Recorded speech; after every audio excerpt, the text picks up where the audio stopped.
Pakistan cricket board ने अपने squad का ऐलान कर दिया है। 2 मैचों की टेस्ट सीरीज के लिए पूरे स्क्वाड का ऐलान हुआ है। और मैं आपको बता दूं कि बांग्लादेश के साथ जो ये सीरीज होने वाली है, इसमें पाकिस्तान के स्क्वाड को देखकर मुझे ऐसा ही लग रहा है कि सिर्फ क्रिटिसिज्म ना हो, इसी वजह से 10-10 बल्लेबाजों को भर दिया है टीम में। गेंदबाजी अटैक बहुत ज्यादा ही क्या कहेंगे, एवरेज लग रही है, क्योंकि आप जो है ये मुकाबला, ये टेस्ट सीरीज ऑस्ट्रेलिया में नहीं खेल रहे हो जो इतने पेसर्स को लेके आप जाएंगे।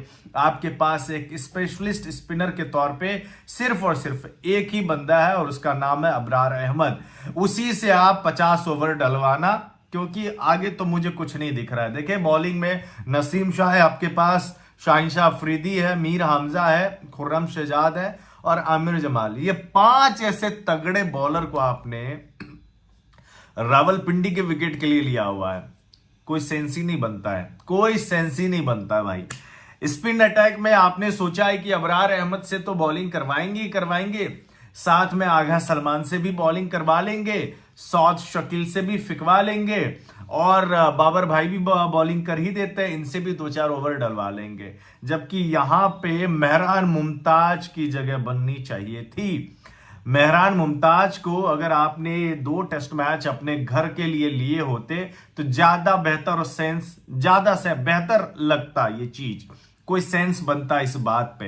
क्योंकि मेहरान मुमताज में एबिलिटी इतना ज्यादा है कि पूरा पाकिस्तान जानता है, लेकिन पाकिस्तान क्रिकेट बोर्ड के जो आला अधिकारी बैठे हुए हैं मैनेजमेंट में, बस उन्हीं लोगों को नहीं पता है कि मेहरान मुमताज क्या कर सकते हैं।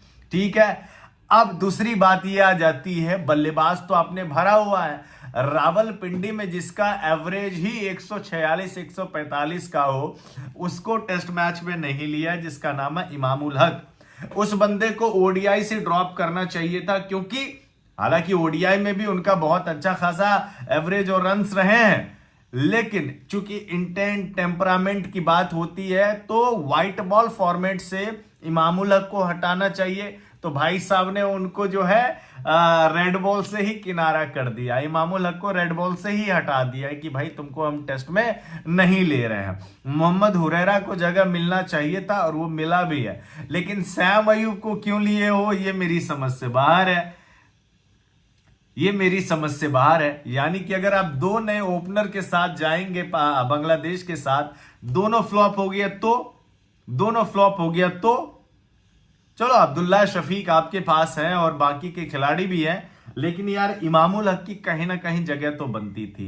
और इमामुल हक को सिर्फ और सिर्फ वनडे से आप निकाल सकते थे, लेकिन वो काम नहीं हुआ है। I don't know Imamul Haq का आगे क्या फ्यूचर होने वाला है। बाबर भाई वापस आ चुके हैं खेलने के लिए, जैसा कि लोग कह रहे थे कि बाबर भाई को टीम से ही निकाल देंगे, ऐसा कुछ नहीं है। शान मसूद कप्तानी करेंगे, वाइस कैप्टन बने आपके सौद शकील।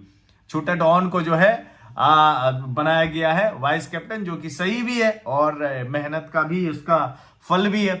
विकेट कीपर के तौर पे आपके पास 2 विकेट कीपर है आपके लिए, एक सरफराज और Mohammad Rizwan. I don't think so कि मोहम्मद रिजवान को पहले टेस्ट मैच में खेलने का मौका मिलेगा, लेकिन सरफराज अहमद आपको एशियाई पिचों पर खेलते हुए नजर आएंगे। और जब होम ग्राउंड की बात हो रही है तो शायद मोहम्मद रिजवान को बैठना पड़ेगा और सरफराज अहमद को खेलना पड़ेगा। खुर्रम शहजाद इंजरी के बाद लंबे समय के बाद वो वापसी करेंगे, तो देखने वाली बात होगी कि खुर्रम शहजाद किस तरीके से गेंदबाजी कर रहे हैं। आमिर जमाल बिल्कुल इनको खेलने को तो मिलेगा ही मिलेगा, क्योंकि इनके आने से टीम में कहीं ना कहीं एक जो बैलेंस की बात होती है वो हो जाता है, टीम स्टेबल नजर आती है। लेकिन कहीं ना कहीं स्पिन अटैक इस समय पाकिस्तान का बहुत ज्यादा पुअर है। आप याद करें अब्दुल कादिर, सकलैन मुश्ताक और सईद अजमल जैसे जिनके पास कभी स्पिनर हुआ करते थे, आज उसी टीम के पास सिर्फ और सिर्फ अबरार अहमद से काम चलाना पड़ रहा है। तो ये रियल डाउनफॉल जिसे कहते हैं, ये रियल डाउनफॉल है पाकिस्तान का, क्योंकि इस टीम में वो खिलाड़ी होने चाहिए थे लेकिन अब नहीं है। तो मेहरान मुमताज को ही तैयार करवा देते आप। ऐसा तो नहीं है कि बांग्लादेश जो है बहुत ज्यादा मजबूत टीम है, बहुत ज्यादा मजबूत टीम है, टेस्ट क्रिकेट की बात कर रहा हूं मैं, तो यहां पर अगर एक दो नए खिलाड़ियों को मौका देती और खास करके गेंदबाजी में मौका दिए होते तो ज्यादा बेहतर होता। पता चले कि नसीम शाह दिन भर बॉलिंग कर रहे, क्योंकि फट्टा विकेट है, वहां पे विकेट निकालना आसान नहीं होगा। ऐसे में 2-3 दिनों के बाद पिच जो है थोड़ी बहुत अगर स्पिनर्स को मदद मिलनी शुरू होगी तो वहां पे आप सलमान अली आगा थोड़ी आपको विकेट निकाल के दे सकता है। अगर दो स्पेशलिस्ट स्पिनर को रखे होते जो एक थोड़ी बहुत बल्लेबाजी भी कर सकता है, वो तो मेहरान मुमताज कर सकता है। तो मेहरान मुमताज का इस टेस्ट सीरीज में ना शामिल होना मुझे कहीं ना कहीं हैरान करता है।